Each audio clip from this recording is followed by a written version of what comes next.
Hey, hey, hi, hello. Welcome to Diana Emerson. Today we're listening to True Documentary.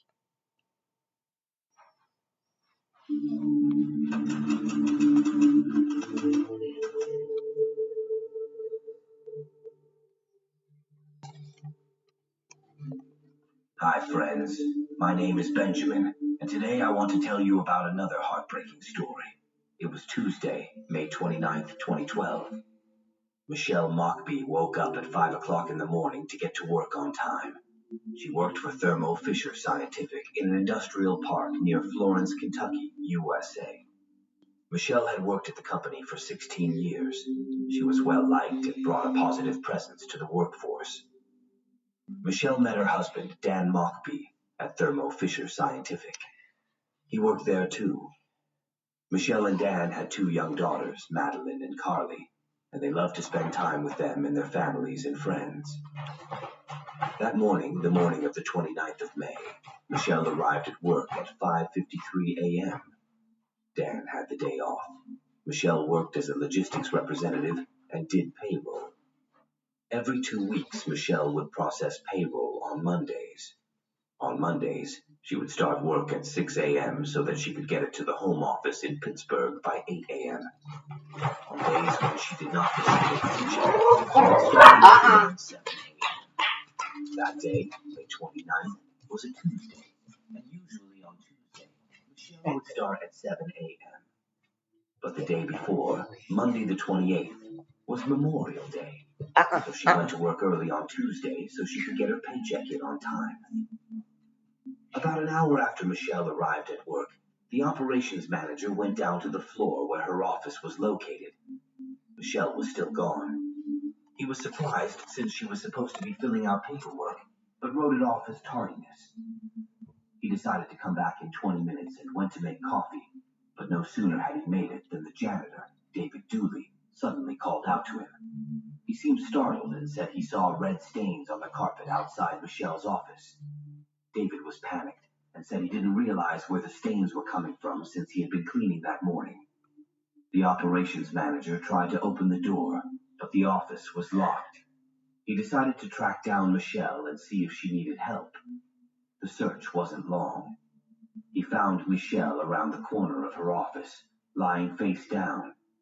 She had been badly beaten, tied up, her hands tied behind her back and gagged. She had a plastic bag over her head. There were many blood spatters and a blood trail from her office to the place where her body was found. Her body was found 40 feet from her office, and judging by the blood trail, it looked like she had been dragged the whole way. Michelle had been brutally murdered. The operations manager immediately called 911. Police believe Michelle never entered the office that morning. She was killed before she could get her keys.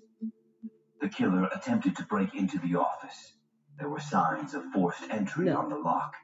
The autopsy showed that she had received at least 4 blows to the head with a heavy object, a fractured arm, and multiple bruises. The forensic pathologist who conducted the autopsy said Michelle did not die immediately. She had a fractured skull, brain damage, and large cuts in her arms and legs. He testified that the pattern of wounds on her head matched the tape dispenser.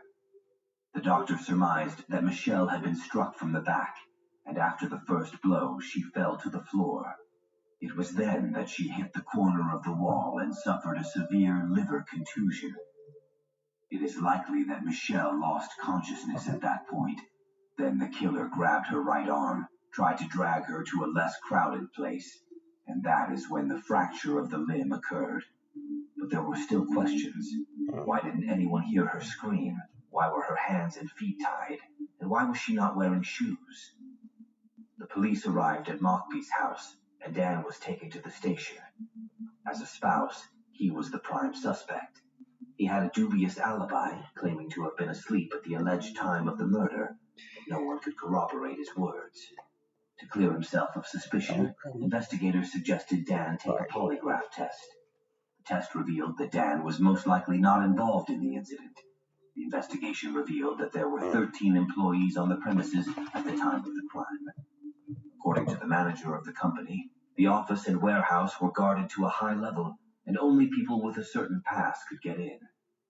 However, the CCTV footage inside the building was missing. The circle of suspects was narrowed down, and only employees who worked on that floor, supervisors and cleaners, had access to the accounting department. Now they had to search the suspects' offices, warehouse, and cars. The point is that the person who committed the crime either changed clothes and hid them somewhere in the car or building, or left immediately after the murder and got rid of the evidence. Detectives reviewed surveillance footage from the parking lot. Only one truck left the lot that morning at about 6:31 a.m. However, it returned back at 7 a.m. rather suspiciously. The truck belonged to David Dooley. He worked as a janitor at Thermo Fisher. His wife also worked there as a janitor. The couple was questioned separately. David was very convincing. According to his version, he had slept through his alarm clock because he had spent the night caring for his wife, who had been poisoned by something, and they had been up most of the night. He had planned to take the night off and take care of his wife, but she talked him into going on shift and said she would let him know if she felt sick. David arrived at work at about 6 a.m., had time to clean only the warehouse and empty the trash cans in the offices. He then called Janet, his spouse, wanting to know how she was feeling, but she didn't pick up. He was afraid she might have passed out. David immediately got in his car and drove home. He then returned to work and discovered the same red stains on the carpet. Detective Bruce McVeigh of the Boone County Sheriff's Office, who was working the case, listened to David's story and was unnerved by the suspect's perfectly shined sneakers. All the janitors worked in special shoes with detergent stains and scuffed soles. That day, David was wearing ironed clothes and clean sneakers.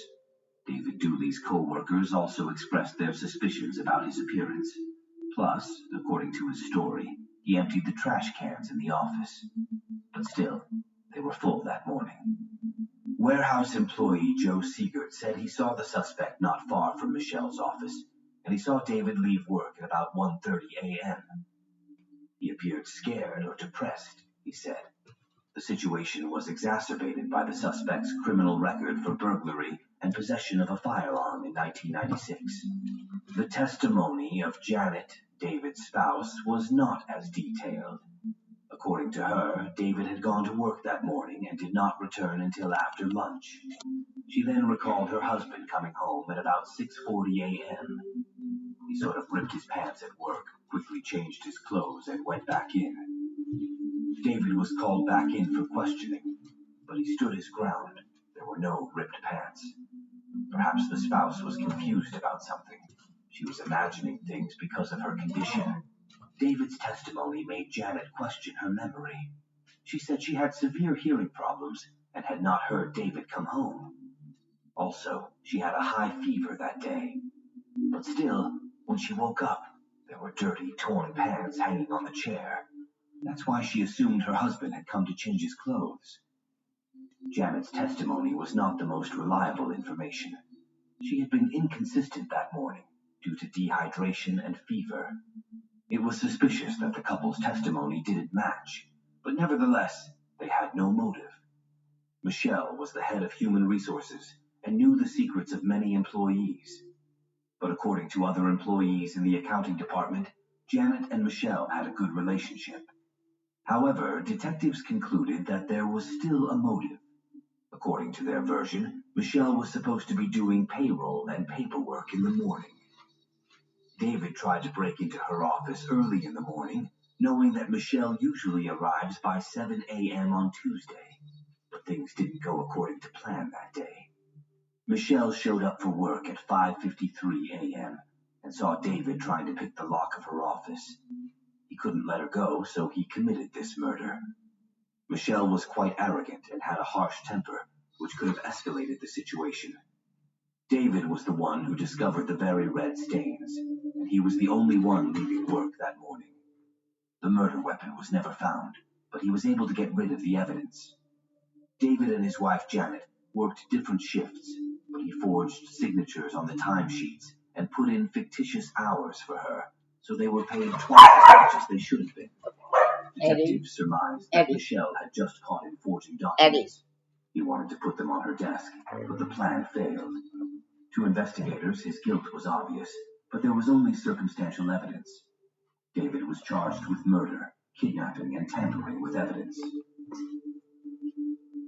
During the trial, the jury learned that no murder weapon, bloody clothes, or fingerprints had been found. The only thing they had was the strange behavior and appearance of the defendant. He was required to wear special steel-toed boots while on the job, but that morning after leaving home, he returned wearing new white sneakers and clean clothes. Plus, he was the one who discovered the bloody stains and changed his statement several times. David Dooley, 45, was found guilty by a jury of murder and tampering with physical evidence. The jury deliberated for more than 6 hours and found David guilty of murder and tampering with evidence. He was sentenced to life in prison and 5 years for tampering with evidence. At the sentencing hearing, David said, "I've been railroaded.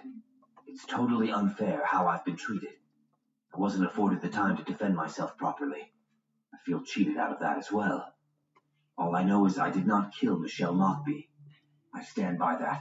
I will continue to fight." The guilty verdict was short-lived. A new trial was ordered. In 2016, just 2 years after David's trial, a law clerk at Boone County Commonwealth's attorney Linda Talley Smith's office downloaded 12 gigabytes of information onto a thumb drive off the servers in the Commonwealth's attorney's office. Linda was the lead prosecutor in David's case, and the thumb drive was given to the Kentucky Attorney General's office. That thumb drive led to the discovery of surveillance footage that had not been shared with the defense. The footage showed that an unidentified person tried to enter the building where Michelle worked just 10 hours before Michelle was murdered.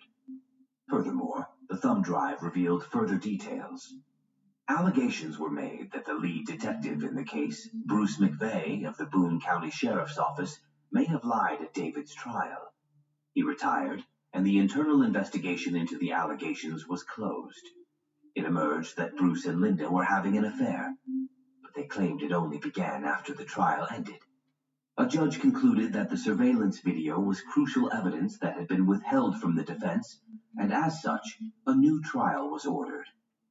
The prosecution relied on the same evidence they had at the first trial. The defense had a slightly different strategy. At David's second trial, they focused on highlighting that the case against David was purely circumstantial and that anyone else could have murdered Michelle. They told the jury that they should look at the possibility that Dan was involved. He had a motive: money. It was the defense's case that Dan hired someone to kill Michelle. After Michelle's death, Dan received more than $700,000 in life insurance and made $400,000 in cash withdrawals. The defense asked him about one payment in particular. Dan gave a $10,000 check to Chris Black. Chris was Dan's friend, and he also worked at Thermo Fisher Scientific. The check was given to him a few months after Michelle's death. The defense asked Dan why he gave Chris a check for $10,000, and he claimed that he couldn't remember. Dan McBee's lawyer argued that he spent all the money on the kids, and about the check, he was too grief-stricken to remember some of the details. And warehouse worker Joe Siegert also testified at David Dooley's retrial. Siegert had worked at Thermo Fisher Scientific for over 30 years and knew every employee. According to him, he arrived at work at 4:50 in the morning. There was a huge amount of business in the warehouse because of a day off, plus it was the end of the month. Joe Siegert had the keys to the warehouse and was the man who arrived early every morning and unlocked the doors.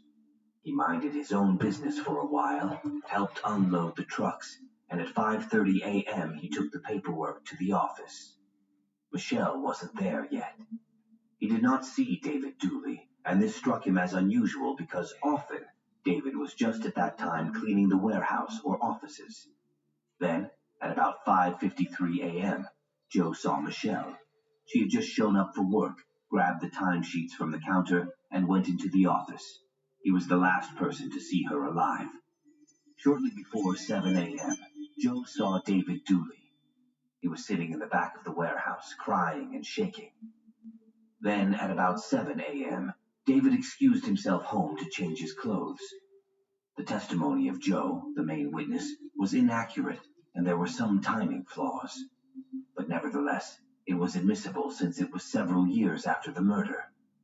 According to Joe, Michelle may have been a pleasant woman in real life, but at work she, as well as her spouse, often failed to show respect to employees.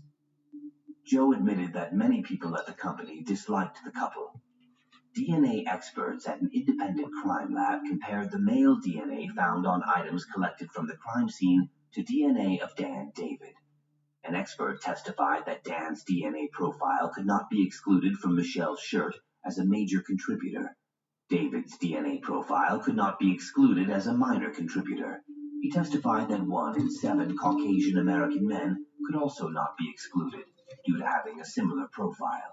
The defense also told the jury there was a huge amount of blood in the office, and yet no blood was found in David's truck. It was the defense's case that there were plenty of other people with the opportunity and motive to kill Michelle. They claimed the problem was that they weren't fully investigated. Dan Mockbee was also in attendance. He was being interviewed as a suspect.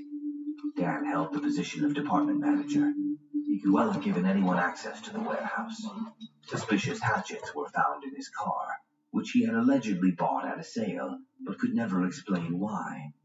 He spent all the money he got from the insurance company. But for some reason, he was still unable to pay for a memorial for Michelle, and he was still in debt for funeral services.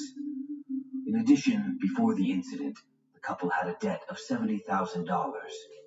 Dan assured that he had no idea about it, and the finances were handled by his wife. 2 weeks before the murder, he purchased a computer on which a special program for deleting and encrypting files was installed. Investigators discovered that Dan was running the program at approximately 8:09 a.m. when he received a call from Thermo Fisher's employees. His alibi could not be confirmed because the children were spending the night at their parents' house, and it was not yet known who the person was who had tried to break into the building 10 hours before the incident. In conclusion, defense attorney Deanna Dennison emphasized to the jury that the standard for judgment is not about whether David might have committed the crime, probably did so, but could have done it through a process of elimination. Instead, she stressed that the key criterion is reasonable doubt, which, according to her, the prosecution failed to demonstrate. Dennison argued that the presented evidence did not establish a connection between David and Michelle's death, and therefore he should be declared not guilty. However, the prosecution, represented by Assistant Attorney General John Heck, asserted that despite the circumstantial nature of the case, the accumulation of various pieces of evidence forms a compelling case, and he urged the jury to consider the entirety of the evidence in rendering their verdict. Despite the defense's arguments, David was ultimately found guilty for the second time and was subsequently sentenced to 38 years in prison. No bargain. Share your opinion in the comments. Thanks for watching and for being with me. Take care of yourself and your loved ones.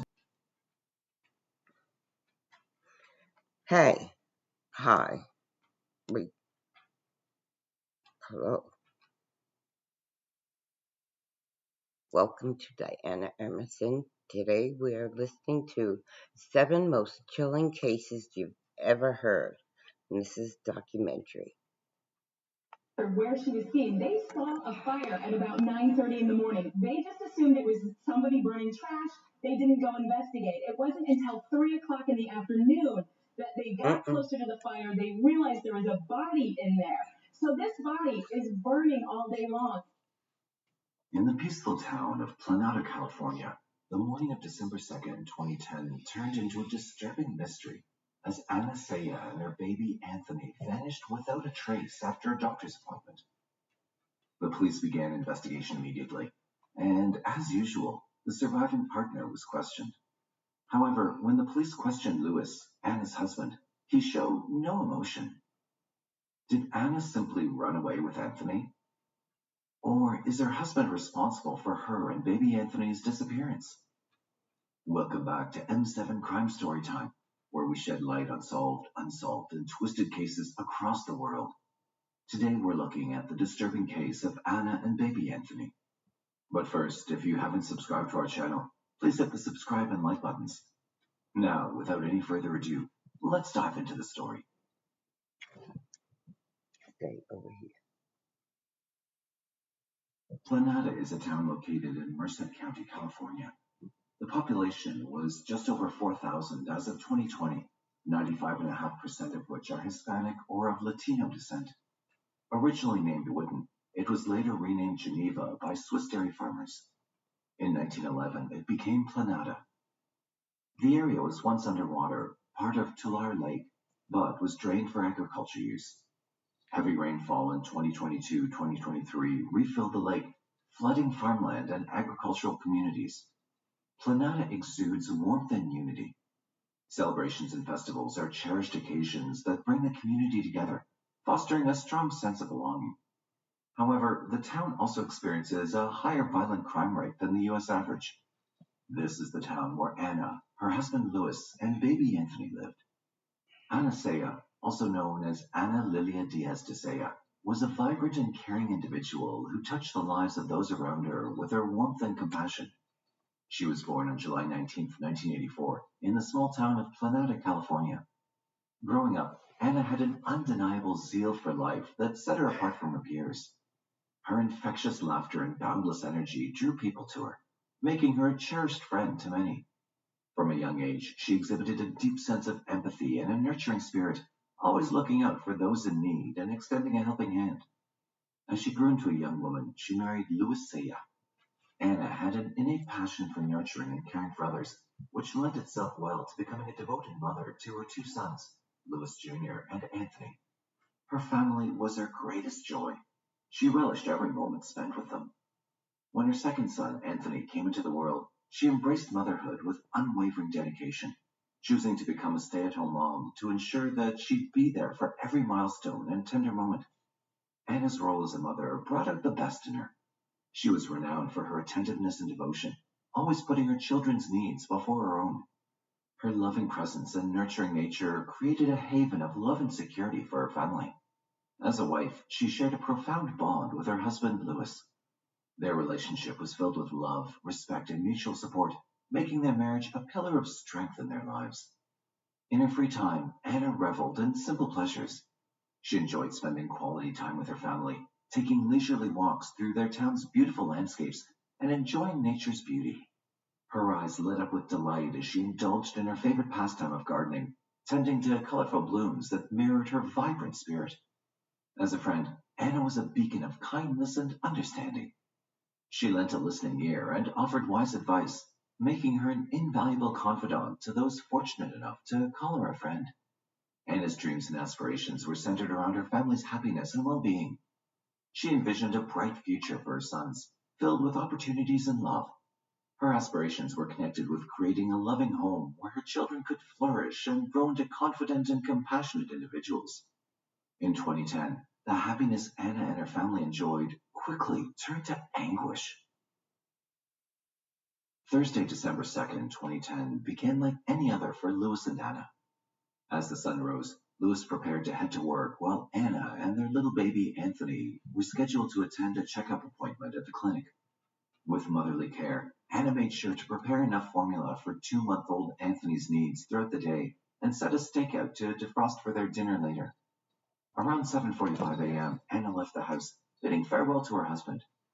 Little did anyone know that this ordinary morning would soon turn into mystery and heartache. Hours passed, and by 3:30 p.m., Louis received an unexpected call from his son Louis Jr.'s school. A concerned teacher had found 5-year-old Louis Jr. waiting for his ride, but there was no sign of Anna to pick him up. Worried and confused, Louis quickly reached out to Anna's mother for help, as he was still occupied with his work. As the clock ticked closer to 6 p.m., Louis returned home from work, expecting to reunite with his beloved wife and precious baby boy. However, he couldn't find his wife and his newborn son. He wasted no time in contacting the Merced County Sheriff's Department, reporting their mysterious disappearance, hoping that someone, somewhere, could offer clues or help bring them back safely. However, the anguish and uncertainty deepened as the hours passed, leaving Louis and their loved ones in relentless worry and longing. The search for answers, the hope for their safe return, and the desire to unravel the mystery that engulfed them persisted. It didn't take long for the police to begin investigating the disappearance. Detective Mike Ruiz, a seasoned investigator fluent in Spanish, arrived at the Saya home to speak with Lewis, the distraught husband and father. Lewis recounted the events of that fateful day when he'd received a call from his son's school about Lewis Jr.'s waiting for a ride. In his narration, Lewis mentioned that Anna and Anthony had never returned home, and he noticed their baby bag and the unused baby formula left behind, adding to his mounting worry. Taking the investigation seriously, the police promptly contacted the health clinic where Anna and Anthony were supposed to have their checkup appointment. Shockingly, they discovered that the mother and baby had never made it to the clinic, deepening the mystery. During the hour-long interview with Detective Ruiz, Lewis displayed an unusual lack of emotion for a husband and father whose wife and child were missing. Despite the odd demeanor, there was no tangible evidence linking Lewis to their disappearance, nor any indication that he'd left his workplace during that time. As the investigation continued, a significant lead emerged when the police received a phone call from Snelling, California, roughly 20 miles away from Planada. Some farmers laboring in an almond orchard reported witnessing smoke billowing from a nearby area with what seemed like a body in the fire. Detective Chuck Hale, an experienced officer from the Merced County Sheriff's Department, responded swiftly to the scene. As he approached to investigate, he was confronted with the heart-wrenching discovery of a body so badly burned that recognition was impossible. Given the proximity of the almond orchard to Lewis's workplace, the police speculated that the charred remains could belong to Anna. Their search for answers intensified, and the hope of finding Anna and Anthony alive became their driving force. The workers at this orchard where she was seen, they saw a fire at about 9:30 in the morning. They just assumed it was somebody burning trash. They didn't go investigate. It wasn't until 3 o'clock in the afternoon that they got closer to the fire. They realized there was a body in there. So this body is burning all day long. Amidst the ever-darkening cloud of uncertainty and suspicion, Lewis willingly took a polygraph test to prove his innocence. Although the results showed some signs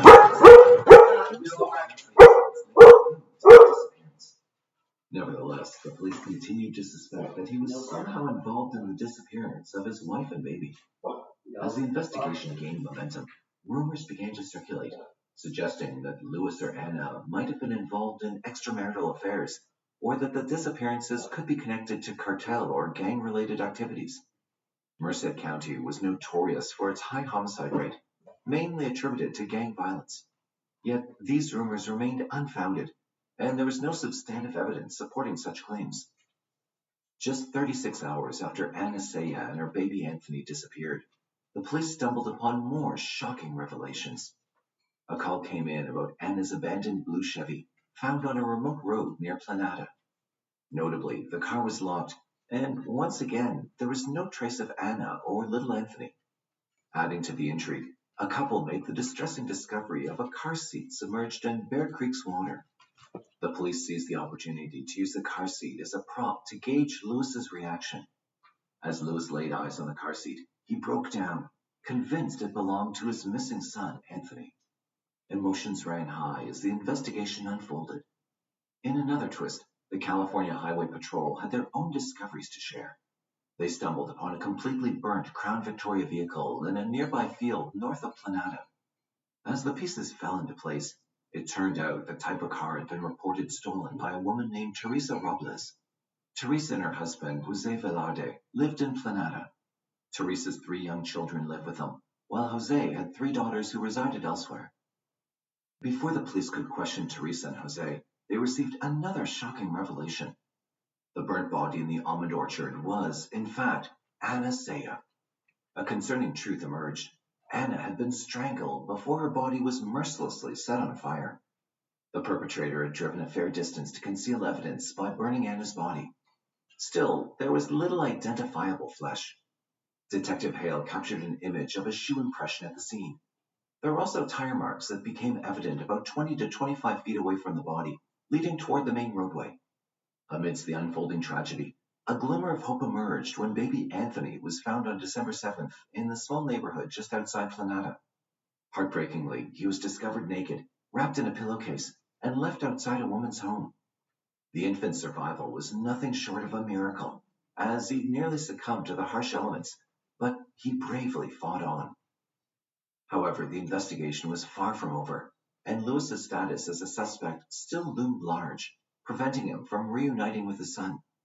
The search for the whole truth persisted, guided by a relentless determination to ensure that Anna's memory would be honored and that Anthony could find a safe and loving place to call home once again.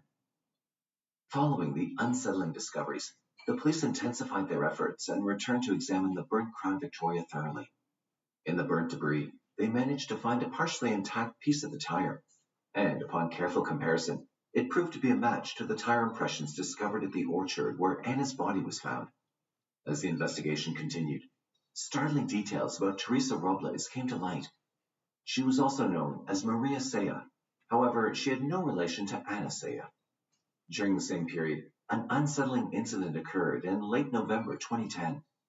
Jesus Castillo, a middle-aged Planada resident, was sitting on a park bench in South Merced taking in the sights when he was approached by a woman driving an old brown car. The woman attempted to get Castillo's attention by whistling, and he approached her vehicle. Inside, Castillo noticed that the woman was alone, and there was a baby car seat in the back.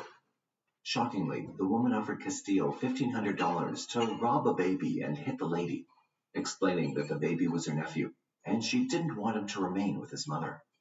She even provided him with gloves for the proposed act. However, Castillo declined the weird offer, prompting the woman to mention her intention to find someone else before driving away. In the following week, Castillo came across news coverage featuring Teresa and experienced a moment of recognition. Later, when presented with a photo lineup, Castillo positively identified the woman from the park as Teresa Robles. Someone from the community was actually approached in the area of 27th and Ridge Avenue by a man and woman carrying a baby in a car seat, asking if they wanted to buy a baby. The fact that we hadn't put it out there, nobody knew that was missing, no information had been out there, kind of validates this person's story when he came forward and said that he was approached, especially when he was able to describe the car seat so specifically. Another witness also came forward to report that a couple had tried to sell a baby to them. Prior to that time, the police had not released any information about that part of the story, and that led credence to the witness story. Intrigued by Teresa's background, the police conducted a thorough inquiry into her and her husband Jose. Their investigations revealed that Teresa had experienced a miscarriage, potentially providing insight into her motives. With a photograph of Teresa, the police visited a local healthcare center, where staff members recognized her and confirmed that she was receiving welfare assistance. With the mounting evidence against Teresa and thorough investigation, Lewis, Anna's husband, was officially cleared of any suspicion, lifting the cloud of doubt that had weighed heavily on his shoulders during the investigation.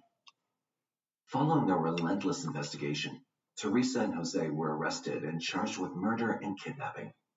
As detectives delved into their lives, shocking discoveries emerged, shedding light on the depth of their deception and the chilling plans they'd organized. Throughout late 2010, Teresa shared with her friends that she believed she was pregnant, although a pregnancy test on August 31, 2010 had yielded a negative result. Jose had a strong desire to have a child with Teresa, particularly a son. Inside their home, the police found a photo from a previous ultrasound, which Teresa had been deceitfully using to convince others, including her children, that they were expecting a baby boy. She even went to great lengths, placing pillows in her shirts to maintain the illusion. During questioning, Jose shifted the blame to Teresa, stating that it was all her idea. In response, Teresa pointed fingers at Jose, creating a web of accusations. According to Teresa, they'd not intended to kill Anna. Rather, she claimed that Jose's longing for a son was the reason for their actions. She confessed that she devised a plan upon meeting Anna, who'd been lured by Teresa's friendly invitation to her home. The timeline of events leading to Anna's disappearance was moving. Although Anna and Teresa knew each other, their relationship was simply that of acquaintances. On December 1, 2010, Teresa and Anna had a chance encounter at Planada Elementary School. During their conversation, Anna was cradling her son, Anthony. Teresa shared details about the scarves she made and sold, sparking Anna's interest. They excitedly made plans for the following day, with Anna agreeing to visit Teresa's house to take a look at her beautiful scarves before going to the hospital, and from there to the school to bring back little Louis Jr. During their interaction, Teresa mentioned to Anna that she was pregnant. This revelation surprised Anna, and she couldn't help but share this news with her sister-in-law later that evening. However, her sister-in-law found it a bit odd, as she'd seen Teresa at the post office just a month earlier, and she didn't appear pregnant at the time. Nevertheless, Anna was intrigued by Teresa's pregnancy announcement, and she eagerly looked forward to visiting her acquaintance's home to explore the scarves Teresa had on offer. Upon arrival at Teresa and Jose's home, a nightmare unfolded. Jose entered and heartlessly strangled Anna. Her final sight was Teresa holding her innocent son, unaware of the evil intentions behind the pretense of friendship. To cover their horrible act, Teresa and Jose set Anna's body ablaze in a bid to erase all traces of their evil deeds. They also destroyed their own vehicle, concealing the evidence of their cruel actions. Shockingly, Teresa and Jose took baby Anthony to an unsuspecting woman's house, where they left the innocent child alone and exposed to the cold weather conditions. On December 15th, after waiving her Miranda rights, police interviewed Teresa, and she provided a series of conflicting accounts of what happened on December 2nd, 2010. Initially, she denied seeing Anna that day and claimed she'd gone out of town to visit a relative. However, she later admitted to making scarves and meeting Anna at the elementary school the day before. She then stated that her husband accompanied her out of town, and their car was stolen while they were away. Teresa also mentioned the possibility of Gabriel Saldana, Jose's co-worker and close friend, of being involved in Anna's death. Saldana had been shown sonogram photos and informed that Teresa was pregnant. Teresa also offered another version of events, suggesting that Anna and Anthony were at her house when two gangsters attempted to carjack Anna. In an effort not to upset her husband, Anna stayed with the car and the gangsters took her. Teresa claimed she held on to Anthony until she and Jose left him 5 days later, asserting that the gangsters had threatened to kill her son. When confronted with the information about her attempt to solicit someone to kidnap and harm the mother for $1,500, Teresa changed her story again. This time, she claimed that Anna had accidentally fallen over a scarf, hitting her head and dying. Teresa then implicated Jose and stated that he was responsible for Anna's death. According to Teresa, Jose had choked Anna while she held the baby, and it took about 5 minutes for Anna to die. She further claimed that Jose threatened to harm her and her daughter if she didn't assist him in disposing of the body. Teresa admitted that she'd been trying to buy a baby and was aware of a woman who didn't want her baby, though her husband desired a son. They conspired to kidnap a baby instead, and Teresa then pretended to be pregnant. She blamed Jose for orchestrating the plan, driven by his desire for a son. Teresa confessed that after holding Anthony on December 1st, she decided she wanted him. She also claimed to have witnessed Jose kill Anna and saw him wearing latex gloves before committing the act. Separate juries were required after Jose filed a motion to separate his trial from Teresa's. Similarly, the detectives also interviewed Jose. His interview was recorded and played for both juries. Jose initially claimed he was at work all day and returned home to find Teresa's Crown Victoria stolen. He admitted to accompanying Teresa to the towing yard on December 3rd to look at the car. When asked about the missing woman, Jose claimed not to know the victim, but had heard about her through co-workers. He stated that Teresa was not currently pregnant, but had suffered 3 miscarriages and lost a baby in her 8th month of pregnancy. Jose desired a baby boy and wanted to name him after himself. Jose eventually confessed to going to Walmart with Teresa on December 2nd. He described Teresa as being in charge of purchases for the family and in charge of everything in general. When confronted with evidence that Anne had been at his home on the morning of December 2nd, Jose initially said she'd already left when he got home. However, he later changed his story, claiming she was sitting on the couch when he arrived. During the interview, Jose often deferred to Teresa's account, stating that she'd already provided the information. Eventually, he admitted to loading Anna's body into the trunk of the Crown Victoria and driving it to the location where the body was dumped and burned. Jose claimed Anna's death was an accident and continued to deny that the baby was with them. However, as the interview progressed, Jose admitted that the baby was, indeed, with Teresa. After dumping Anna's body in an orchard, he acknowledged buying gasoline and using it to set her body on fire. Jose confessed to strangling Anna by pinning her hands to her sides with his feet and using both hands to strangle her. After disposing of the body, Jose and Teresa returned home, changed clothes, and burned the Crown Victoria and their earlier clothing at another orchard. Jose even renamed baby Anthony after himself. After the interrogation and confession, Teresa and Jose were formally charged. The trial of Teresa and Jose commenced in May 2013, where the courtroom witnessed Teresa's unsettling demeanor. Throughout the proceedings, she exhibited a complete lack of emotion and even laughed without remorse, adding to the chilling atmosphere surrounding the case. During the trial, the jury witnessed to an audio-video recording of Jose and Teresa's interview with the police, where they provided various versions of the events surrounding the disappearance of Anasaya and her son. From the recordings, Jose claimed that following the birth of Teresa's last child, she had tubal ligation and could no longer give birth to a child, which was especially hard for him because he wanted a son with her. The recordings also confirm that in 2010, Teresa was dealing with pain issues and sought help from a therapist at a local clinic where she started taking medication. During that time, Jose revealed to her that he'd been involved in an affair with an unnamed woman who'd fallen pregnant and asked Teresa to fake a pregnancy so as to sell a convincing story when they kidnapped the baby. Jose was obsessed with having a son, specifically with Teresa, and since Teresa couldn't give birth, they planned to kidnap his son with this other woman if she wouldn't relinquish custody of him. Jose wanted the child to be treated the same as Teresa's other children. He even threatened to harm Teresa's daughter if she didn't comply with his request. In court, Teresa testified that Jose had introduced her to methamphetamine, and she became a regular user. She also admitted to committing a burglary at her former in-laws' house to obtain money for drugs. Teresa claimed that her involvement in soliciting someone to kidnap a baby was at Jose's insistence. She believed she was doing what he asked of her. According to Teresa, when she informed Jose about Anna's visit, he shockingly revealed that Anna was the woman he had an affair with, and the baby was his son. Jose instructed Teresa to call him when Anna arrived and tell her children that she was going to have a baby at the hospital the next day. Teresa followed his instructions. When Anna arrived the next morning at 8 a.m., Teresa called Jose, who hurried home.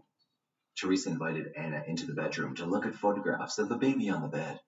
Teresa then left to give Jose and Anna some privacy to talk. When she returned, she found Jose on top of Anna with his hands around her neck. Teresa demanded to know what he was doing and urged him to call an ambulance, but Jose claimed that Anna was already dead. Fearing for her own life, Teresa refrained from calling the police, believing that Jose might kill her as well. Teresa's testimony provided insight into the troubled dynamics of her relationship with Jose and the tragic events that unfolded on that fateful day. Her account shed light on the complex web of deceit, manipulation, and substance abuse that contributed to the devastating outcome for Anasaya and her baby. According to Teresa's account, after Jose killed Anna, he carried her lifeless body out of the house and instructed Teresa to follow him in another car. They left Anna's Chevrolet Avalanche in an almond orchard and together traveled in the Crown Victoria to the location where Jose set Anna's body on fire. They returned home, changed their clothes, and then used the Crown Victoria and Chevy Tahoe to drive to another almond field where Jose burned the Crown Victoria. They also disposed of the baby carrier at a creek. Several days later, Jose agreed to return the baby, but he'd shaved the baby's head to avoid recognition. He refused to dress the baby, but allowed Teresa to wrap him in a pillowcase. Teresa maintained that she had no plans to kill Anna or kidnap her baby, and was unaware of Jose's intentions. During Teresa's defense, several individuals testified in her favor. The executive director of a women's center explained the cycle of violence and the reasons why victims of domestic violence may stay in abusive relationships. An internist and clinical pharmacologist discussed how methamphetamine addiction can lead to disorganized thinking, impaired inhibition, and difficulties controlling impulses. A clinical psychologist evaluated Teresa and determined she had dependent and borderline personality disorders and was easily influenced. He also believed she suffered from post-traumatic stress disorder, worsened by methamphetamine use. In Jose's defense, evidence was presented about an incident that occurred after Teresa had been in custody for 2 years, during which she became combative and required multiple people to restrain her. Additionally, Teresa's mother testified that she accompanied Teresa to a fertility clinic after the birth of her last child, as she was having trouble conceiving again. Teresa later informed her mother that she was pregnant. Teresa's mother recalled that she thought her daughter looked pregnant in 2010, although she rarely saw her that year. During the trial, one of Teresa's sons also testified that in 2010, his mother told him she was pregnant, and he noticed his son getting bigger. He found out about the baby's birth on December 2nd when he called home from school and relatives came with gifts. A few days later, Teresa informed him that she'd taken the baby to the hospital because he was not breathing properly. Teresa's former husband, who she met before Jose, also testified in court. He claimed that Teresa had lied to the police about injuries that she'd attributed to him, injuries that he'd not actually caused. He further mentioned that during their marriage, money had mysteriously disappeared, and Teresa couldn't provide a satisfactory explanation for it. Additionally, Teresa falsely accused him of showing their son pornography, likely as an attempt to influence custody rights. He portrayed Teresa as a person with anger issues, controlling tendencies, and manipulative behavior. Throughout the trial, both the prosecution and defense presented their cases, offering contrasting accounts of the events leading to Anna's tragic death and the kidnapping of her baby. The evidence and testimonies provided insight into the complex and tragic circumstances surrounding the case, shedding light on the motivations, actions, and relationships of those involved. The jury had the challenging task of carefully evaluating the evidence and determining the extent of Teresa and Jose's involvement and culpability in the grave crimes they were accused of committing. In June of 2013, the verdict was delivered, and Teresa was found guilty of first-degree murder, while Jose was convicted of second-degree murder. Both of them were also held accountable for the charges of kidnapping and child abuse, further amplifying the severity of their actions. Teresa's sentencing left no room for redemption, as she was sentenced to life in prison without the possibility of parole. The court, recognizing the gravity of Jose's involvement, imposed a lengthy sentence of 27 years to life, ensuring that he would spend a substantial part of his life behind bars. Teresa's actions show that she may be mentally unstable and cruel. She and Jose thought they could deceive everyone, but the search for Anna and Anthony went beyond their expectations, and they got caught. The police saw through their lies, revealing their guilt. Though baby Anthony survived, Anna's family suffered an irreparable loss. It's important that Teresa and Jose remain in prison to protect society from further harm. There's no evidence of any relation between the involved families or individuals. This tragedy reminds us of the danger that lurks in places we'd least expect. We should be wary of the people and places we visit. Do you think the couple got the punishment they deserved? If not, what do you think is proper punishment? Let us know what you think in the comment section. If you're a victim of domestic violence, seek support and reach out to the resources available.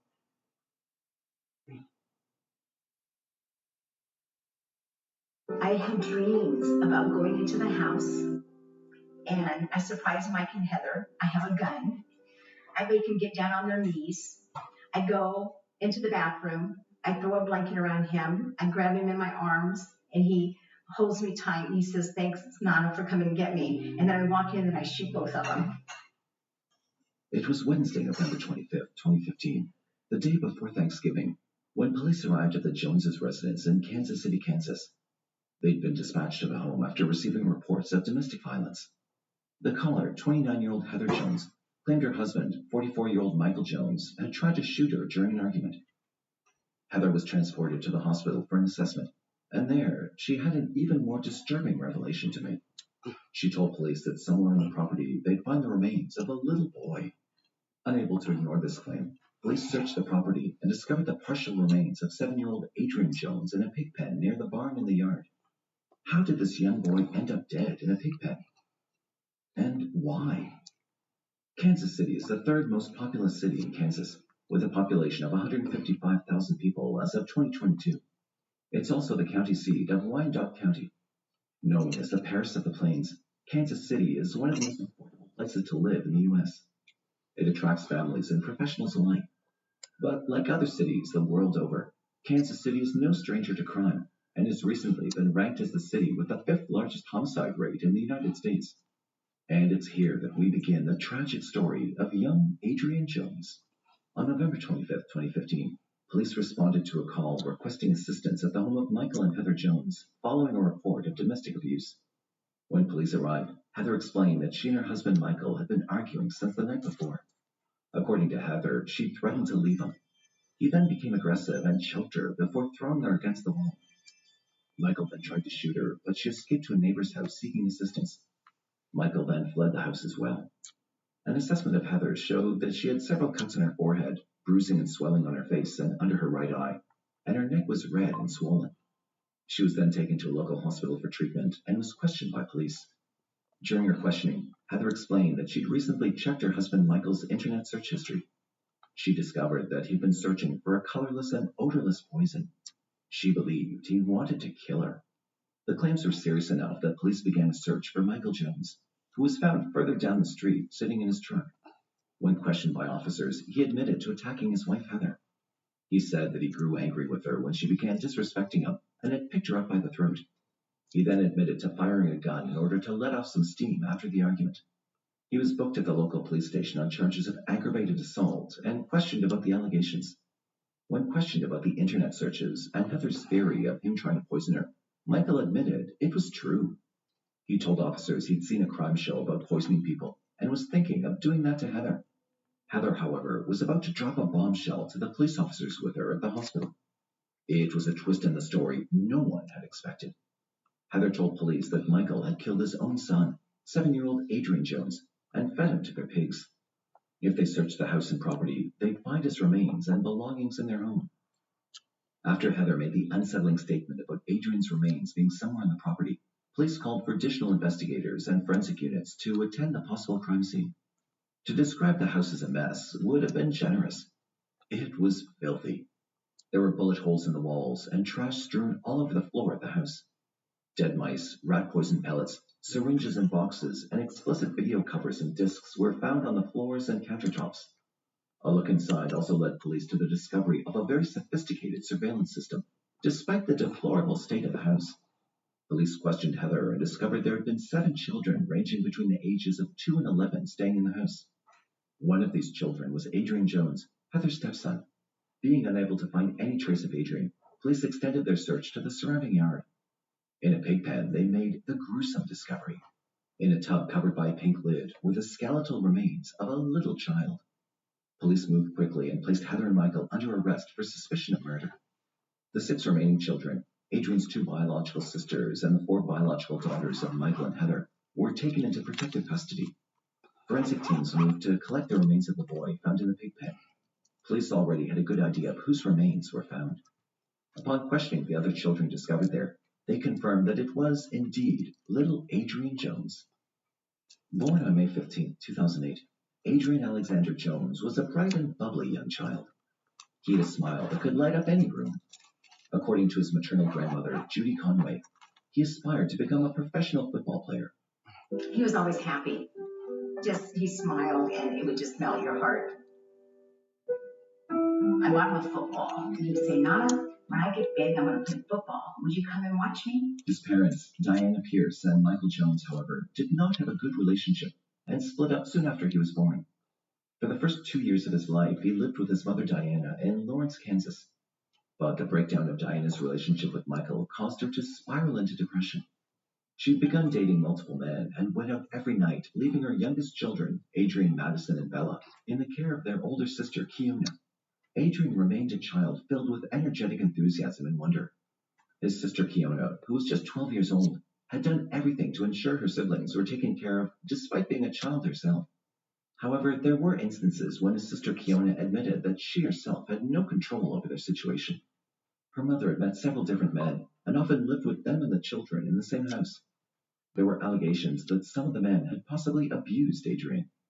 The Kansas Department for Children and Families received reports of neglect and a lack of supervision with regard to Adrian's upbringing. Following an investigation, Adrian, along with his sisters Madison and Bella, were removed from his mother's home and placed in the care of their father, Michael Jones, and stepmother, Heather Jones, in September 2011. Judy Conway had tried to intervene and have all 4 of Michael and Diana's children placed in her care. However, in the end, Michael won the battle since he was the biological father of the children. Kiona was allowed to stay with her grandmother Judy, as her father Michael was not too concerned about taking her in. She had to watch as her 3 younger siblings were taken away from her. Unbeknownst to anyone, Adrian was about to endure a life of torture until his untimely demise. After being arrested, Heather agreed to help investigators with the case. She went with the detectives to the house to collect several key pieces of evidence that could help build the case of murder against Michael Jones. She pointed out a black suitcase that Michael used to keep Adrian locked in during punishments. She explained that Michael would zip the bag up and only leave Adrian's head sticking out from the top. Adrian often messed himself while locked in the bag. She then tried to paint herself as being helpless and trying to stop the abuse endured by Adrian. She explained to investigators that when she tried to give Adrian a plate of food during Christmas in 2014, Michael had punched her so hard he broke her front tooth. Following that, Heather said she went along with Michael's abuse of Adrian. The story so far had seemed believable. Police had often dealt with cases of abuse that escalated if intimate partners did not assist the abuser in the torture of others. Heather then led investigators to the taser used to torture Adrian. She told them of how Michael enjoyed scaring Adrian and often tased him as punishment. The entire time, Heather gave investigators the impression of being forced to stand by as Adrian was tortured to avoid her own punishment at Michael's hands.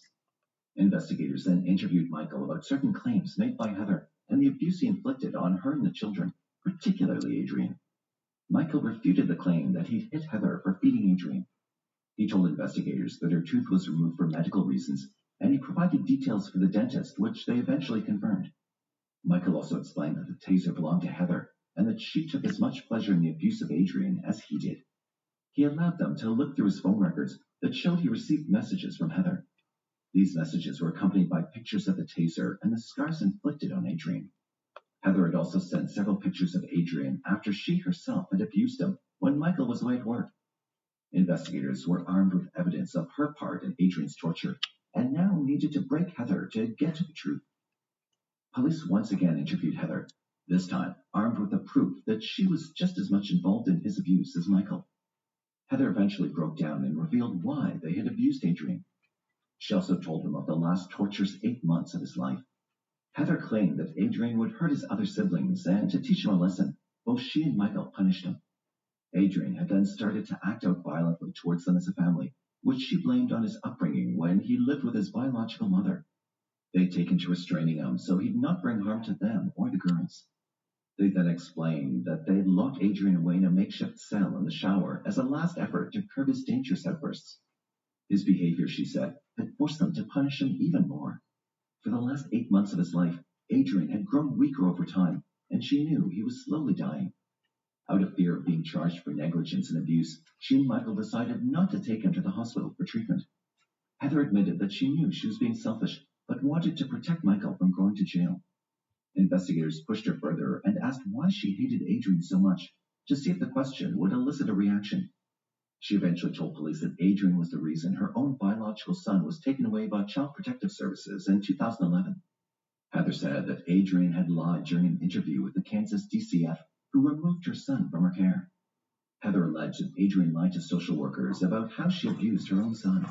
Investigators, though, found no proof of any such claims. Heather then told police she did not know why Adrian eventually died. All Michael told her was that he'd taken Adrian to the hospital for treatment for his mental health condition. It was a week later that Michael told her they had a problem and took her to the shower where Adrian's lifeless body was. When she felt for a pulse, there was none. At first, she said Michael wanted to bury him to get rid of the body.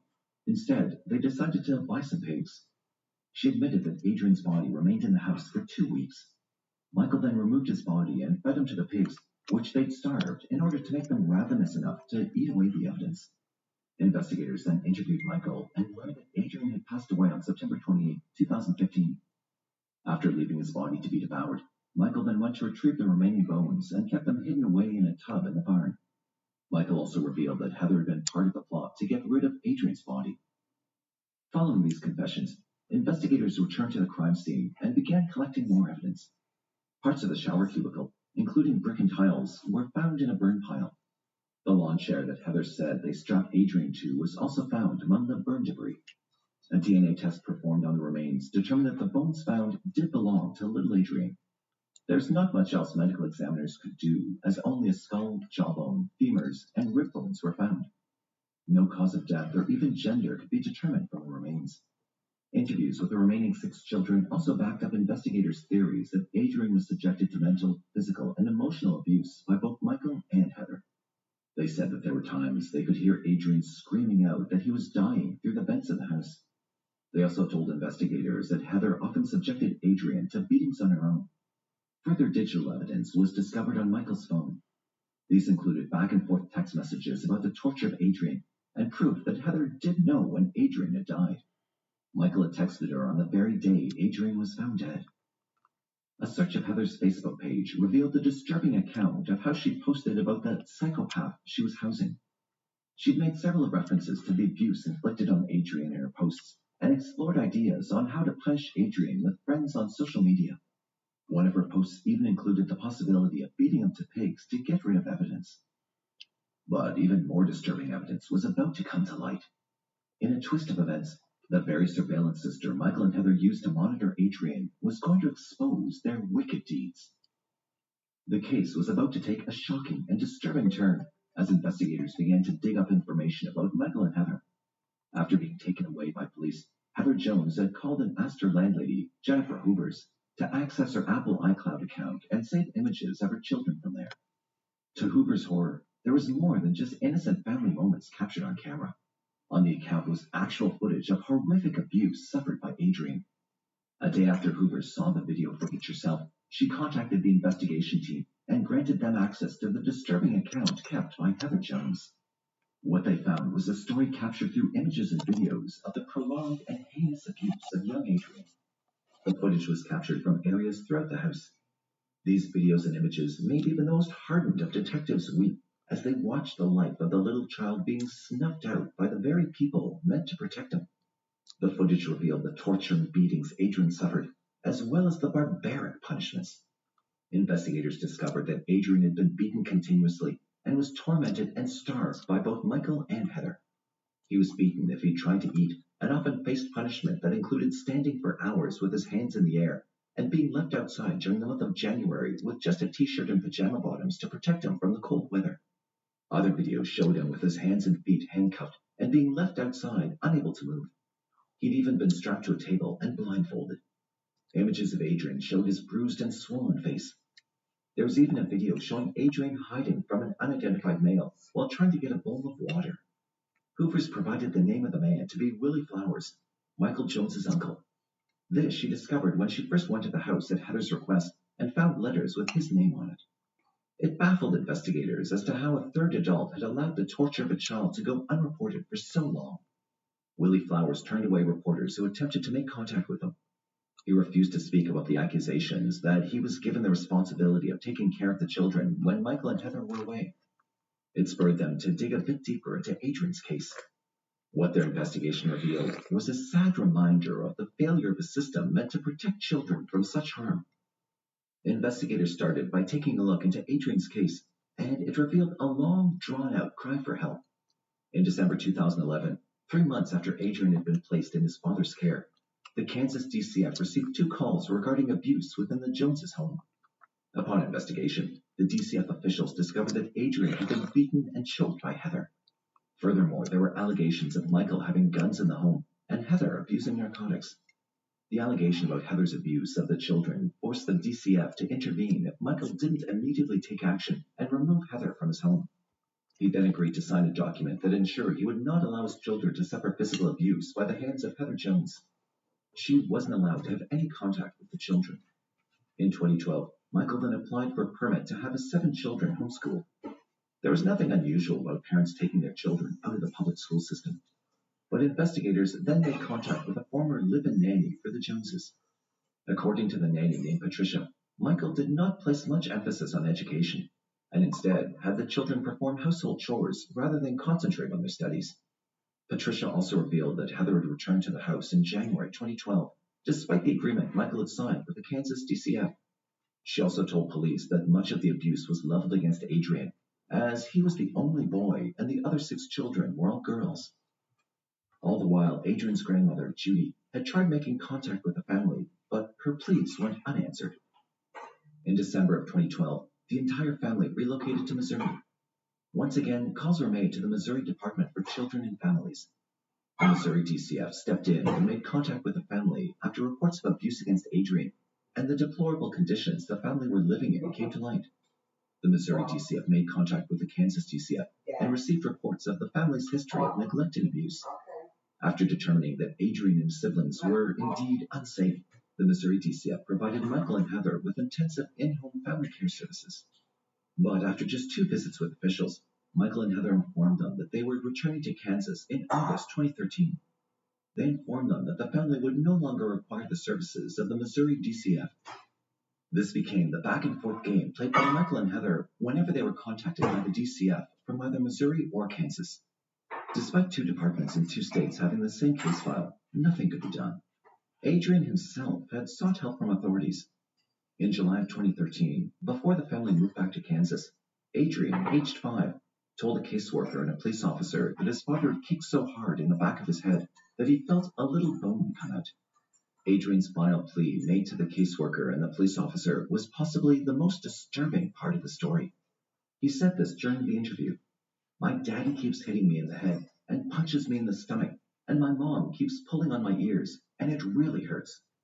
Mommy and Daddy lock me in my room by myself. Mommy and Daddy can't feed me." Having finally had enough, a caseworker from Missouri, along with Missouri law enforcement, went to the Joneses' house and observed Adrian for themselves. He was diagnosed with post-traumatic stress disorder due to his early upbringing. He was eventually removed from his father's care in March of 2014. He was then placed in a residential treatment center until September of 2014. However, these were the only months of peace young Adrian would ever have. After his treatment was completed, he was returned to the care of his father and stepmother. Michael was adamant that he was not willing to cooperate with authorities in Adrian's treatment for post-traumatic stress disorder. For some reason, though, there was nothing the department could do to prevent Adrian's return to Michael and Heather. Despite all the effort made by the DCF in both Kansas and Missouri, Adrian was returned to the very people that would eventually kill him. Both Michael and Heather Jones were charged in November of 2015 and held on bonds of $10 million and $5 million respectively. On November 14, 2016, Heather Jones pleaded guilty to charges of first-degree murder and was sentenced to life in prison. She'll be eligible for parole only after serving the required 25 years. At her sentencing, she expressed her remorse for her treatment of Adrian and claimed she was not strong enough to protect him. On May 8, 2017, Michael Jones was given a life sentence with a possibility of parole in 25 years. Following the sentencing, family members said they were still not happy about the ruling. They hoped that Michael would get a life sentence without parole. I still feel that life in prison with a chance of parole after 25 years is not enough. In October of 2017, Michael was granted a new hearing after he said he wanted to appeal his guilty verdict. His trial was initially set for November 3, 2017, but there have been no recent updates. In interviews, Judy Conway said she once had a dream in which she was able to save Adrian from his tormentors. I had dreams about going into the house, and I surprised Mike and Heather. I have a gun. I make them get down on their knees. I go into the bathroom. I throw a blanket around him. I grab him in my arms, and he holds me tight. And he says, "Thanks, Nana, for coming to get me." And then I walk in and I shoot both of them. Adrian's remains were laid to rest on October 21st, 2016.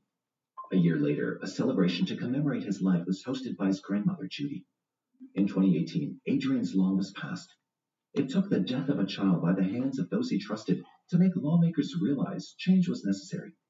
The law aids the state in tracking down families who relocate across state lines to evade child protection authorities.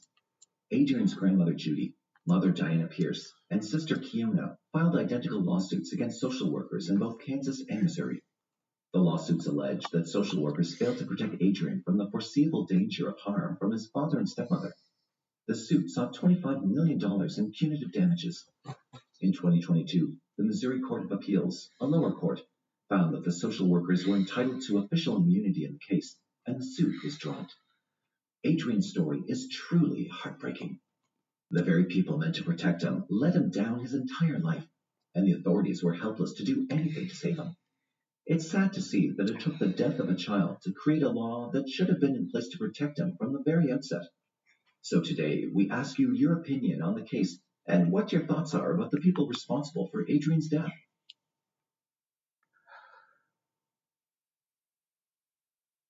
Almost everyone has the latest version of the latest rumor, but Wiley's police chief tells us he doesn't have much of anything. Sometime between 9:30 Friday morning and 10:30 that night, when a neighbor found her body, a 30-year-old schoolteacher was murdered, hacked to death with an axe from her own garage. The city of Wiley was a small, quiet Cullen County town in Texas. It was hardly ever heard of until the summer of 1980. But the town made headlines for all the wrong reasons. On Friday, June 13, 1980, Betty Gore, a mother of two and a school teacher, was home busy with handling her usual household chores and taking care of her younger daughter, who was still a toddler. Betty's husband was out of town, and her elder daughter was staying over at a neighbor's place, who also happened to be friends with the Gores. What was supposed to be an ordinary day in Betty's life turned into something horrendous as the sun went down. That Friday night, two of Betty's neighbors walked into her house to check on her and witnessed a gruesome scene. Betty was found lifeless, lying cold in her own pool of blood. Who could have committed such a horrible crime? Why would anyone murder a simple and lovable lady like Betty? Wiley is a northeastern suburb of Dallas, Texas, that was once solely located in Collin County, but now extends into neighboring Dallas and Rockwall counties in the state of Texas. Back in the 1980s, Wiley was merely a small town which was home to only about 3,000 people. It was a close-knit community, and almost everyone knew each other in the neighborhoods. Wiley was known for its welcoming, peaceful, and friendly atmosphere. Its residents No thought of it barking. as such a safe place that they No sometimes didn't barking. even bother to lock their doors. However, this changed during the midsummer of 1980, as Wiley became the land where Betty Gore met her horrific end. Fear and terror swept in and snatched away the town's peace and quiet. Betty Gore was born on January the 9th, 1950, as Betty Eileen Pomeroy in the town of Harper, Kansas. She was raised in a traditional working-class family with her two brothers, Ron and Richard. Betty's father, Charles Pomeroy, was an insurance salesman, while her mother, Bertha Lorene Hancock Pomeroy, was a housewife. During her school years, Betty and her family were living in Norwich, Kansas. Betty had been one of those girls who frequently made herself the center of attention. She had an innocence about her and a wide Hollywood smile on her face that had made her one of the most popular girls in her tiny hometown of Norwich, Kansas. By the time Betty was 20 years old, she married Alan Gore in January 1970 and eventually moved to Wiley, Texas. At the time, Alan was working for Rockwell International, which was an electronics conglomerate and major defense contractor company. In the following few years, Betty went on to have two daughters, Alyssa and Bethany, and take up a job at R.C. Dodd Middle School in Wiley as a teacher. But she didn't enjoy her work for very long. She was used to teaching fifth graders and couldn't control her unruly middle school students. At the same time, she couldn't bear to be left alone at home when Alan had to travel for work. In 1977, Betty joined the First United Methodist Church of Lucas, Texas, and became an active parishioner. The church was, more than most places of worship, an institution controlled by women. At the church, Betty not only sang in the choir, but also coordinated the congregation's youth group and women's division. As Betty was a new member of the church community, she didn't have many friends yet. Soon, she became quite close with one of her fellow parishioners named Candace Montgomery, who commonly went to call her Candy to suit her at-ease personality. Candy also turned out to be Betty's neighbor, and as Betty became closer with Candy, their husbands, Alan and Pat, and their children too, bonded well with each other. Soon enough, the Gores and the Montgomerys were having dinner at each other's places. On June 13th, 1980, Betty was busy going around doing her household chores and taking care of her younger daughter, Bethany. It was like any other day, but as the night fell on that Friday, something unspeakable had already taken place. As Alan, Betty's husband, was out of town, he telephoned her to check in. But when after several attempts Betty didn't respond to his calls, Alan grew worried. He then phoned his neighbors Lester Gaylor and Richard Parker and asked them to check in on Betty and see if she was okay. At nighttime, as Lester and Richard walked into the Gore residence utility room, they witnessed a sight that they would never forget. Stop They it. found Betty's cold and lifeless body lying in a pool of blood. The scene looked as if it had been pulled out from a gruesome horror movie. It was a small room, no more than 12 feet long by 6 feet wide, made even smaller by the presence of a washer, a dryer, a freezer, and a small cabinet where Betty had kept toys and knickknacks. Her left arm was the first thing they noticed after opening the door. It lay in a pool of blood which was so thick that the arm appeared to be floating above the linoleum flooring. To get a better look at her face, Lester and Richard had to walk around the ocean of red and black to get Go in the closer. crate. What they saw then was even more unsettling. The victim's body was horrifyingly mutilated. Her lips were parted, showing her front teeth, the mouth fashioned into a half-grin. Her hair radiated in all directions, a tangled, soaking mass of glistening oil. Betty's left Okay, eye that's was it. wide Go open, away. Go staring away. down at the I'm not gaping getting it wounds in her again. arm. No, go As for away. her right eye, she appeared to not have one. The entire right half of her face was almost completely destroyed. Her blood practically coated every single inch of the room. A few feet away from Betty's head, concealed under the freezer, was a heavy wooden-handled 3-foot-long axe. The crime scene was the most dreadful thing either Lester or Richard had ever witnessed. They were both stunned when they noticed axe marks as high as the ceiling. The two men ran back to the nursery to check on Betty's infant daughter, Bethany. Surprisingly, Bethany was found sleeping in her crib, unharmed, but Lester could tell that she'd been unattended for most of the day. Lester and Richard informed Alan about the tragic discovery and made a call to the authorities as well. As detectives arrived and observed the gruesome crime scene, as described by Lester and Richard, they too were shocked beyond imagination. As they took a closer look to examine the scene, they made a few interesting discoveries. There were no signs that there had been a break-in or a robbery. Looking at the mess of the blood-stained crime scene, it was also evident that the killer had tried to clean up after committing the heinous act. But despite the killer's best efforts, it appeared that the killer was unsuccessful and eventually gave up. The only strong evidence found at the scene was the axe. The detectives also found a few sets of footprints, but they turned out to not be useful in the investigation. The condition of Betty's head initially led the detectives to assume that she'd been shot. However, when her body was sent for an autopsy, the resulting report confirmed that Betty had been struck 41 times with the axe, which was found near her. Wounds on her face, head, hands, arms, torso, and legs supported the autopsy results. The autopsy also confirmed that out of these 41 blows, 28 were aimed at Betty's head. The news of the merciless slaughter of Betty traveled fast throughout the town. Betty's murder sent the Wiley community into a frenzy. Almost everyone had heard the latest version of the rumors related to Betty's death being whispered and passed around. But Wiley's police department was trying to keep things on the down low until they had something solid on the case, or at least a potential suspect. Neighbors near the Gore home, the scene of the crime, were now more cautious, making sure to lock their doors, and some even sleeping with a shotgun by their side. The streets went quiet as everyone remained home, fearful. Knowing how small their town was, the people of Wiley wondered if they already knew the person who had murdered Betty. They were afraid that the town would never be the same again. A memorial was held, and Betty was laid to rest at Upchurch Cemetery, Norwich, Kingman County, Kansas. As the family left the service, the state police were on the lookout for anything unusual in the crowd, but all they witnessed was mostly a town in grief. The Texas Rangers, state police, Dallas police, the Collin County Sheriff all joined in to assist the Wiley Police Department. As they questioned the neighbors, they noticed that they, too, were as shocked and stunned as the detectives were. Not one had heard or seen anything suspicious on the day the murder took place. The kids who were playing outside during the evening didn't see anyone around the Gore house either. As the detectives interviewed more people, they discovered that everyone loved Betty, and it seemed that she didn't have any enemies. The detectives were lured towards an unpredicted suspect when an intriguing piece of information was revealed by Lester Gaylor, the neighbor who found Betty's body. He recalled seeing Candy, who claimed to be Betty's best friend, on the date following Betty's murder, and stated that she appeared unaffected by Betty's tragic death. Authorities were surprised, as initially they didn't consider Candy a possible suspect in the ghastly murder case. Even after Lester's statement, the police department found it hard to believe that Candy was capable of committing a gory crime.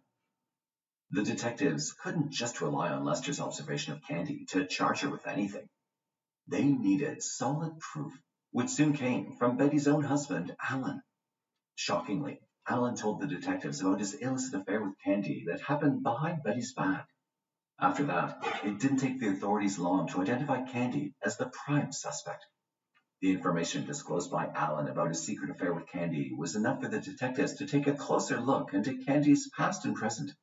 But even then, detectives were uncertain whether this area of investigation would turn out to be fruitful, or if it would just lead them to a dead end. Born as Candace Wheeler on November 15, 1949, Candy grew up to be a pretty, vivacious, and utterly normal suburban housewife. She said exactly what was on her mind. Candy was always up, always busy, self-confident, easygoing, and warm. She was petite, blonde, and a little impish, with a thin, pointed nose and a contagious, high-pitched laugh. She was an army brat, the daughter of a radar technician who had spent the 20 years after World War II bouncing with his family from base to base. She married Pat Montgomery, an electrical engineer, in the early 1970s, and together they had a daughter named Jennifer and a son named Ian. They moved to Wiley, Texas in 1977, where they regularly attended the Methodist Church of Lucas. Candy was a loving mother, a devoted wife, a churchgoer, and everyone's friend. She wasn't putting on an act. She really was as normal and likable as she appeared, except for one dark corner of her soul that even she didn't know about. The dalliance between Candy and Alan began with an incident that happened on the church volleyball court on a late summer day in 1978, when Betty had already introduced the two to each other. Candy and Alan both tried to make a play on the same ball and collided. It was a harmless bump and went unnoticed by everyone else on the court, but for Candy, it meant something more. For several weeks, she'd been talking hypothetically to her friends about having an affair. Candy wanted something to shake up her very boring life with Pat. Since the volleyball court incident, Candy noticed a change in Alan's behavior as well. He seemed to be joking with Candy more than he was with the other women at the church. He teased her about her volleyball skills, and every once in a while he'd give her a sly wink, as though they shared some little secret. After choir practice, the two of them would occasionally chat a little longer than necessary, or loiter around in the parking lot while the others were getting into their cars. The flirting was kept subtle. Sometimes it was so much like Alan's natural friendliness with everyone that Candy even doubted if he really was flirting. One day in the parking lot, Candy told Alan about her feelings for him and straight up asked him if he'd be interested in having an affair with her. Alan was left confused, yet flattered. He didn't know what to do, so he declined the offer, saying he wouldn't want to hurt Betty. He still loved her. Alan then kissed Candy on the lips and dashed out of her car. Even though he declined Candy's offer, the thoughts of him being with her were taking control over his mind. He looked back at his gloomy wedded life with Betty. There was nothing wrong with their marriage. They were happy and untroubled together. But lately, there was not much enthusiasm in the bedroom, which made Alan's marital future look bleak with Betty. It pleased Alan that a gorgeous woman like Candy would feel such emotions for a dorky man like himself. 1978 was approaching its end, and by then, Candy had known Alan for only 9 months, but it seemed much longer. In many years, Alan was a lot like her. He was active in the church. He loved spending time with kids and had an outgoing personality. Alan sang in the choir, helped organize the team sports, and did all the things that Betty never seemed to want to get involved in. He had a sense of humor. According to Candy, Alan was clearly the personable half of a mismatched couple that he and Betty were. It was only natural that he and Candy would see a lot of each other. More to the point, a tiny, insistent voice in the back of Candy's brain kept telling her that Alan, too, was as anxious to go to bed with her as she was with him, which, not so surprisingly, turned out to be true. Alan was now having trouble holding his true desires back. He and Candy met up and talked again, eventually deciding to give their affair a go. Thus, in secrecy, their romance began in December 1978. Unbeknownst to Betty, Candy and Alan began meeting one another outside of church in their respective homes, managing to dodge everyone's eyes. The two had started to meet at least twice a month in motels. The frequency of their meetings increased. Candy would spend the morning getting ready and then leaving the house with her kids. First, she'd drop off her daughters at the Little Red Lovejoy Schoolhouse on FM Road 1378, then would drop her son at the Playday Preschool. The secretive and forbidden nature of their relationship brought even more excitement and added a spark to their romance.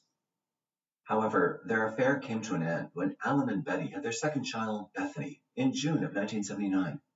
However, the two families continued to live beside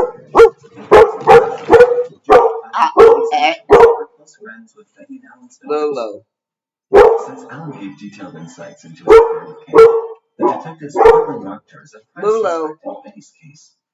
After a week of being interrogated by the detectives, Candy, with a curious and bewildered smile lingering on her face, surrendered to the authorities in front of a befuddled crowd of residents on June 26, 1980.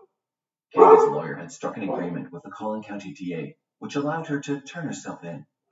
Candy was arrested the same night. Even then, the police who investigated Betty Gore's death could not believe that someone as small as Candy Montgomery had the physical strength to wield that axe so brutally. They found it hard to believe that Candy could make such a vicious attack. As Alan had already told the detectives about his and Candy's affair, she didn't try to hide anything about it either. The detectives made notes as Candy began giving a confession, telling them about what, according to Candy, exactly happened on June 13, 1980. On the morning of June 13, 1980, Candy had gone to Betty's house to pick up Betty's older daughter, Alyssa's swimsuit, since she was staying at the Montgomery home for sleepover. When she arrived at Betty's place, an intense conversation between the two followed in the utility room of the Gore residence. While conversing with Candy, Betty, who had long pondered and gained an understanding about what Candy and her husband had done in terms of infidelity, began asking Candy about the affair she and Alan had. Candy told her the truth instead of denying it. She came clean and assured Betty that they'd called it off a long time ago. However, Betty did not take Candy's confession too well and tried to hit her with an axe that she retrieved from her garage. With what followed, the two had an intense back and forth during which the axe hit Candy's head and her left foot's middle toe. Candy claimed that Betty told her she wanted to kill her. As Candy kept trying to explain to Betty that there was nothing going on between her and Alan anymore, Betty told her to shush. Upon hearing this, Candy felt triggered and reciprocated with intense rage. Somehow during their fight, Candy was able to take the axe away from Betty and use the blade on Betty in self-defense before her friend could attack her again. Candy struck Betty in the head, which caused heavy bleeding. In horror that she'd killed Betty, Candy tried to make an escape. But before she could do so, Betty stopped her by slamming her body against the door. The two battled for the axe again before Candy eventually got possession of it. However, it was Betty's shushing which set Candy off and caused her to become outraged. Candy then struck Betty with the axe multiple times to the point of utter exhaustion. Candy's exact words to the detectives were, "I didn't think. I raised it, and I hit her, and I hit her, and I hit her, and I hit her." At this time, during which the fight between Betty and Candy took place, Betty's infant Bethany was still upstairs, crying in the crib. Candy started to clean up the mess at the crime scene in Betty's home, but eventually gave up after realizing there was too much blood to clean. She then went to Betty's bathroom and took a shower to rinse the blood off herself before leaving the house. After that, Candy went on to continue about her everyday chores. After changing into fresh clothes at her home, Candy headed to the church to attend Bible school with her kids and Betty's elder daughter Elisa before having lunch with friends. Candy also discarded the remains of the footwear she was wearing when she murdered Betty. Candy Montgomery was being represented by civil law attorney Don Crowder and defense attorney Robert Udashin. They would not discuss what his courtroom strategy would be when the case would come to trial, but they maintained that Candy was innocent and that the state had a weak case against her. Candy's bond was set at $100,000, and on the morning of June 27, 1980, her attorney Robert Udashin came to pick her up after securing the money with a local bonding firm. As far as I could tell, the only thing that the police have supposedly is this one fingerprint that I've read about in the papers. And I think I've commented in the past that I would like the opportunity to examine that fingerprint. I think at the most it's extremely circumstantial, assuming that they do have a fingerprint. On August 27, 1980, Candy came to court wearing the same odd smile she had worn since her arrest. She was still highly composed as she walked to the courthouse. Because of the pretrial publicity, it was ruled that the court would be heard in the Collin County Courthouse, as it had more room to accommodate the swollen interest in this case. Assistant District Attorney Jackie Pepper filed 2 motions with Judge Thomas Ryan, asking that blood and hair samples be taken from the accused for a crime scene comparison. With that, Candy was transported to Dr. Stone, the medical examiner's office, and a blood sample and a hair sample were retrieved from her. Candace Montgomery left the courthouse smiling slightly, and, for now, a free woman. However, she'd soon be back in court. Candy also underwent a polygraph test prior to the trial, which indicated that she was being truthful. Candy's trial began on October 21, 1980, in the presence of Judge Thomas Ryan. More than 200 people packed into the Old Collin County Courthouse, hungry for the saucy and sensational revelations that the trial would provide. Most were sure that Candy's claims of self-defense were mere lies and that she had intended to kill Betty.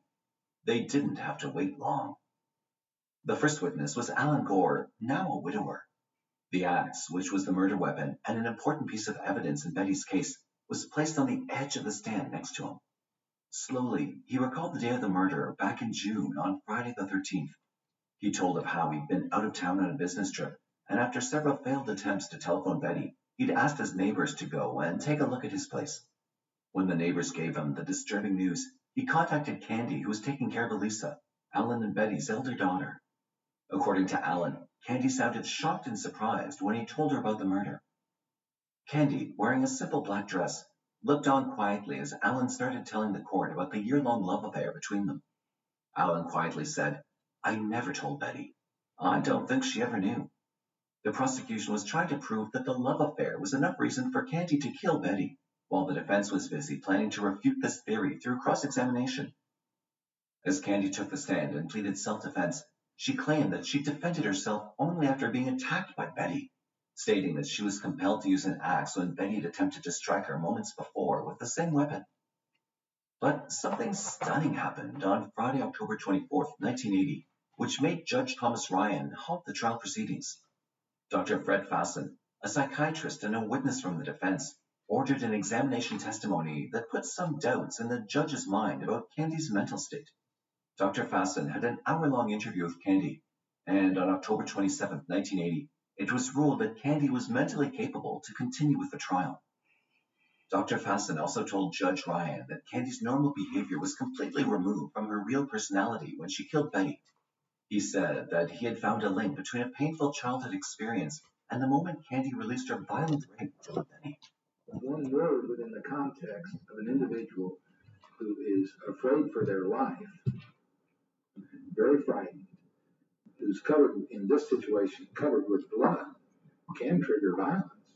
During her session with Dr. Fasten, Candy, under hypnotism, talked about becoming angry when she was 4 years old because she'd lost a race and, in her anger, she accidentally cut her head.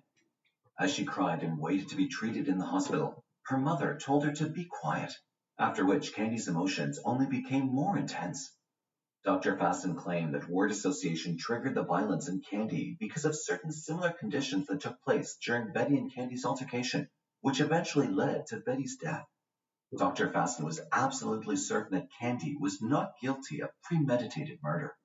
The prosecution ended their testimony by arguing that Candy could have fled the scene instead of murdering Betty, and stated that attacking Betty with 41 blows of the axe was unreasonable. They also brought in some character witnesses and Dr. Clay Griffith, another psychiatrist. All the character witnesses said that Betty was a stable and peaceful person. The fact that she attacked Candy first seemed unlikely to them. But then, the prosecution suffered damaging testimony from its own witness, Dr. Clay Griffith. He was supposed to refute the defense's theories that Candy was removed from her real personality when she killed Betty. Instead, defense attorney Don Crowder talked to Dr. Griffith, challenging his limited knowledge on the case, and then landing the final blow. Don Crowder drove Dr. Griffith to admit that he would receive almost $14,000 from the prosecution for his opinion and testimony. With the testimony now over, the trial, over which District Judge Thomas Ryan was appointed to preside, lasted just 8 days. On October 30th, 1980, a jury consisting of 9 women and 3 men found Candy Montgomery not guilty of intentionally murdering Betty Gore. The verdict received a great deal of criticism from the community. Crowds gathered outside the courthouse and chanted, "Murderer, murderer," as Candy made an exit following her acquittal.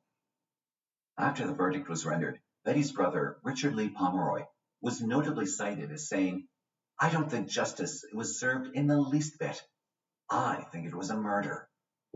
The victim's father, Bob Pomeroy, said, "As far as I'm concerned, justice will be served. She has to live with it. I wouldn't say I was happy with this verdict. We don't know what happened, and we'll never know what happened." After the trial ended, Candy was a free woman. She and her husband Pat immediately left Texas and settled in Georgia. But about 4 years later, the couple's marriage ended in a divorce. Today, Candy still lives in Georgia with her daughter Jenny and works as a mental health counselor. As for Alan, only a few months after the trial ended, he remarried a woman named Elaine Clift and relocated from Wiley, Texas to Kansas with his daughter Elisa and Bethany. Their marriage ended in a divorce, and Alan lost custody of his daughters to Betty's parents in 1988. Elisa and Bethany then moved to Norwich, Kansas to live with their grandparents, Bertha and Bob Pomeroy. By 1992, Elisa was studying for an accounting degree at Kansas State University. Later, she married a man named John Harder and had 2 children with him. Bethany went to Wichita State University, and just like her mother, she became a teacher. She too got married to a man named Chad Mikey and had 3 children. The girls, sadly, were estranged from their father once they moved away. However, in a more optimistic light, their social media profiles suggest that they were still in touch with Alan, their dad, as he'd commented on a few public posts of his daughters on Facebook through the years. Alan is now retired and lives in Sarasota, Florida with a domestic partner.